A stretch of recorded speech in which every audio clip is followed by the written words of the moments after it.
ઇઝરાયલના ગામડાઓ આટલા સુંદર કેમ છે? ત્યાંના લોકો પોતાનું જીવન કેવી રીતે જીવે છે? એ લોકો કયો ખોરાક ખાય છે? અને ત્યાંના ગામડાના ઘરો અને ગામડાની શેરીઓ કેવી છે? તેઓ કયા પ્રાણીને સૌથી વધુ પાળે છે? અને આજે અમે તમને જણાવવા જઈ રહ્યા છીએ કે ઇઝરાયેલી ગામડાની છોકરીઓ વિદેશી પુરુષો સાથે રહેવાનું કેમ સૌથી વધુ પસંદ કરે છે. તો વિડીયો અંત સુધી જરૂરથી જુઓ. આ દેશની 80%થી વધુ જમીન ઉજ્જડ અને ખડકાળ છે. આ દેશમાં વિશ્વમાં સૌથી ઓછો વરસાદ પડે છે.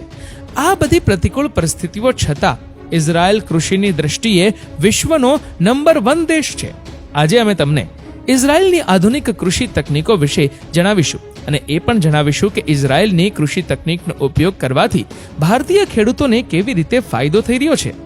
પોતાની કૃષિ સમસ્યાઓ સુધારવા માટે ઇઝરાયલે સૌપ્રથમ પોતાના દેશમાં કૃષિ સંશોધન કેન્દ્રો સ્થાપ્યા, જ્યાં કૃષિ અને પશુપાલનના આધુનિક અભ્યાસો હાથ ધરવામાં આવે છે. અહીં વૈજ્ઞાનિકો દિવસ રાત સંશોધનમાં રોકાયેલા રહે છે. પાકનું ઉત્પાદન કેવી રીતે વધારવું, ઓછી જમીનમાં ઓછા ખર્ચે વધુ માત્રામાં અને ઉચ્ચ ગુણવત્તાવાળા પાક કેવી રીતે ઉગાડવા, જેમ કે પાકનું ઉત્પાદન વધારવા માટે બીજની ગુણવત્તા કેવી રીતે સુધારવી, પાણીનો યોગ્ય ઉપયોગ કેવી રીતે કરવો, એટલે કે ઓછા પાણીમાં સારો પાક કેવી રીતે ઉગાડી શકાય. પાક પર નજર રાખવા માટે અહીં ડ્રોન કેમેરા અને સેટેલાઇટ સાધનો રાખવામાં આવ્યા છે. તેમના ખેતરોમાં હાઈટેક સેન્સર લગાવવામાં આવ્યા છે, જે પાકને ક્યારે પાણીની જરૂર છે, કેટલું પાણી જોઈએ છે તે નક્કી કરે છે અને પછી ઓટોમેટિક સ્પ્રિંકલર સિસ્ટમનો ઉપયોગ કરીને પાકને પાણી આપવામાં આવે છે. આ બધું કામ આધુનિક મશીનો દ્વારા આપમેળે થાય છે. ભારતની જેમ ખેડૂતોને આખી રાત જાગવું પડતું નથી અને ખેતરોમાં સિંચાઈ કરવા માટે ખેતરોમાં સખત મહેનત કરવી પડતી નથી.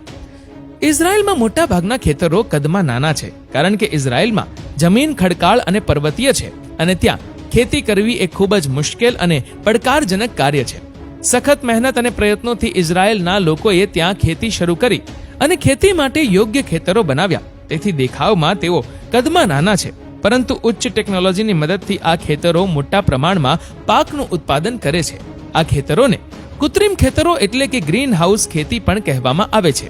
ઇઝરાયલનું ગ્રીન હાઉસ ખૂબ જ અદ્યતન છે. અહીં ગ્રીન હાઉસ ફાર્મમાં તમે કોઈ પણ પ્રકારની ખેતી કરી શકો છો, પછી ભલે તે ઠંડી હોય કે ગરમ આબોહવા. આનું કારણ એ છે કે તમે આ ખેતરોમાં તાપમાન સરળતાથી નિયંત્રિત કરી શકો છો. આ ઉપરાંત અહીં સિંચાઈની ખૂબ જ સારી વ્યવસ્થા છે, જેમ કે ટપક સિંચાઈ પદ્ધતિ, અદ્યતન છંટકાવ પદ્ધતિ, જેમાં ટપક સિંચાઈ પદ્ધતિ ખૂબ પ્રખ્યાત છે. ટપક સિંચાઈ પદ્ધતિમાં ખેતરોમાં પાણીની પાઇપોનું નેટવર્ક નાખવામાં આવે છે અને પછી આ પાઇપોમાં નાના છિદ્રો બનાવવામાં આવે છે અને તે એવી રીતે સ્થાપિત કરવામાં આવે છે જ્યાં ઝાડ અથવા છોડના મૂળ હોય. પાણીના ટીપા ધીમે ધીમે ત્યાં પડતા હતા અને આ ટેકનિકથી ઘણું પાણી બચે છે. આ સાથે છોડને યોગ્ય માત્રામાં પાણી મળે છે. ઇઝરાયેલે પશુપાલનમાં પણ ઘણી સફળતા મેળવી છે. અહીંની ડેરી ફાર્મિંગ ટેકનિક સમગ્ર વિશ્વમાં પ્રખ્યાત છે. અહીંની ગાયો દરરોજ સરેરાશ 60 લીટર દૂધ આપે છે. અહીં ડેરી ફાર્મમાં 100 થી 1000 ગાયો હોવી સામાન્ય છે.